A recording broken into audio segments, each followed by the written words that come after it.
بسم الله الرحمن الرحيم. تحياتي لأفضل متابعين على قنوات اليوتيوب. يشرفني النهاردة إن أنا أقدم لكم حاجة مهمة جدا، أرجو إن أنتوا تستفيدوا منها، وهو حالات غرق العربيات في الأمطار وفي ارتفاع منسوب البحر وفي الفيضانات وكمان في السيل. الحاجات دي كلها احنا النهاردة هنعرف ازاي ان العربيات اللي بيحصل عليها حالات غرق دي تصلح أو لا تصلح، وايه الحلول اللي بنقدر نقدمها في الموضوع ده، او نقدر نبعد عن العربيات اللي بيحصل ليها حالات غرق في حاجات معينة. زي انت طبعا عارفين ان حصل من 3 اسابيع حالة الفيضان اللي حصلت في المانيا ودمرت الدنيا واذت شركات كتيرة جدا موجودة زي بورش، زي ما انتم شايفين. العربيات اللي هي 911 والعربيات المكان وكيان وبوكستر، كل العربيات دي في منها كهرباء وفي منها لسه كان هيتم تسليمها للعملاء. كلها طبعا زي ما انتم شايفين تم تدميرها بالكامل. فده من ضمن الخسائر اللي حصلت شركة من ضمن الشركات زي بورش. عندنا طبعا الكارثة الكبيرة اللي حصلت أكبر منها، وهي شركة أودي حصل ليها تدمير كامل للعربيات في المعارض وفي المخازن بسبب ضغط السيل اللي كان موجود. طبعا عندنا الموديلات اللي هي زي الاي 5 والاي 6 والكيو 7 والكيو 8 والاي 8. طبعا كل الموديلات دي تم تدميرها بالكامل، وكمان اللي هي الموديلات الرياضيه بتاعتها كمان تم تدميرها بالكامل. يعني بنتكلم في خسائر بالملايين. طب النهارده هل ده السيل ده بيحصل اللي بيحصل في المانيا ده؟ لا، بيحصل في كمان في ولايات كتير كمان في امريكا، بيحصل طول السنة. زي وعندنا ولاية هيوستن دي زي ما هتشوفوا معانا في الفيديو اللي جاي، ان هو العربيات متدمرة تدمير، يعني مش عاوز اقول في منها تدمير كامل وفي منها بيتم اصلاحها وتعيد استخدامها تاني من اول وجديد. طيب إيه، ازاي اعرف بقى ان العربية دي تصلح او لا تصلح؟ ده اللي احنا هنتكلم عليه النهارده. يعني اضيع فلوسي في عربية باظت وهحط فلوس فيها وبرضه مش هتشتغل، ولا ازاي اعرف ان العربية دي تصلح واحط فيها فلوس وترجع تشتغل تاني؟ طيب احنا عندنا مثل حي في ولاية هيوستن، ان هي في مرفق كامل في موجود فيه العربيات زي ما هنشوفه معانا في الفيديو. العربيات دي هتشوفوها موديلات حديثة وموديلات السنة. دي كل العربيات دي اللي موجودة بنسبة 90% حصل لها حالة غرق كامل، او غرق ما اثرش على الموتور او الكهرباء بتاعت العربيه.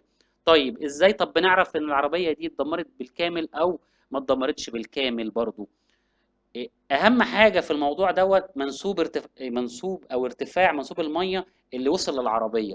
لو بنتكلم عن لغايه مستوى قبل أكرة العربيه، يبقى احنا بنتكلم ان العربيه دي يعني يعني لغايه نص الباب ده بتبقى العربيه لسه ما اتدمرتش بالكامل. يعني ما وصلتش للكهرباء، للموتور، الكتاوب بتبقى سليمه، الفيوزات بتبقى سليمه، كل ده وتفرط العربيه بتبقى سليمه. طب لو طلع منسوب الميه بعد أكرة العربيه، كده تعرف ان العربيه اتدمرت بالكامل، والكتاوت وكل حاجه في العربيه الحاجات الكهربائيه اللي في العربيه والفيوزات تم تدميرها بالكامل. طبعا قدامنا دي عربيه ما وصلتلهاش الميه للارتفاع بعد أكرة العربية اللي هي ام 3. زي ما انتم شايفين ما حصلهاش عملية غرق بالكامل. فدلوقتي طب العربية دي هيبقى مصيرها ايه؟ العربيات اللي يتم تدميرها بالكامل بيتم عرضها في مزاد كل 3 شهور. تمام، ده جميل قوي، ويتم بيعها واستخدامها تاني من اول وجديد. طيب، طب والعربيات اللي تم تدميرها بالكامل بيتم عمل بقى ايه؟ مزاد كل 6 شهور بتتاخد زي بتتقطع العربيه تبقى قطع غيار اكسسوار بس. زي ما انتم شايفين كده بيتشاف العربيه، بيتشاف علبه الفيوزات، بيشوف مقياس الزيت، بيشوف نسبه الميه اللي في ميه دخلت للموتور ولا لا، زي ما انتم هتشوفوا دلوقتي كده. ده اللي بيحصل، هو ده اللي بيحدد ان العربيه دي تصلح او لا تصلح. طيب احنا عندنا النهارده ال ال ال العربيات بصفة عامة. بص بيشرح لكم، انا بس قبل ما اكمل لكم بيشرح لكم. بص، منسوب المية شارحين على العربية حتى وهي داخلة المزاد، بيقول لك ان منسوب المية وكان واصل هنا، وفاتحين لك بص الكتاوت والفيوزات، بتشوف ان العربية ما وصلهاش مية، عشان يبقى ايه، يبقى داخلة المزاد الناس عارفة وشايفاها عاملة ازاي. طيب، احنا النهاردة ده كل اللي نقدر نقوله بخصوص العربيات اللي هي حصل لها حالات غرق في الفيضانات او في السيل او في ارتفاع منسوب البحر او في الامطار. ده اللي احنا نقدر نحدده ونحدد بناء عليه اقدر احط فلوسي في الحاجة دي، ولا انا هدفع فلوس كتير وبرضه هلاقي نفسي العربية ما وصلتش للكفاءة اللي انا عاوز اعملها، وان انا صرفت ثمن العربية. طيب، الحل اللي نقدر نقدمه ان احنا نفصل كابلات البطارية خالص عشان نقفل دورة الكهرباء.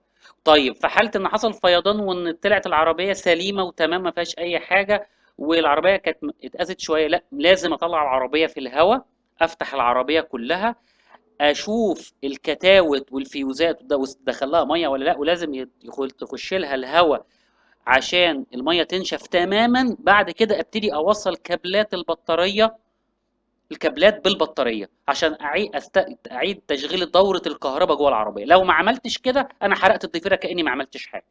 ده الحل اللي نقدر احنا نقدمه. اما الموتور لو المنسوب الميه بقى ارتفع بقدر كبير، يبقى الموتور ده لازم يحصل له عمليه تنظيف. ده يعني حافظنا على حاجه، بس الحاجه اللي هو الموتور مش هنقدر نحافظ عليه زي الكهرباء. فارجو نكون افدناكم بالمعلومه، والسلام عليكم ورحمه الله وبركاته.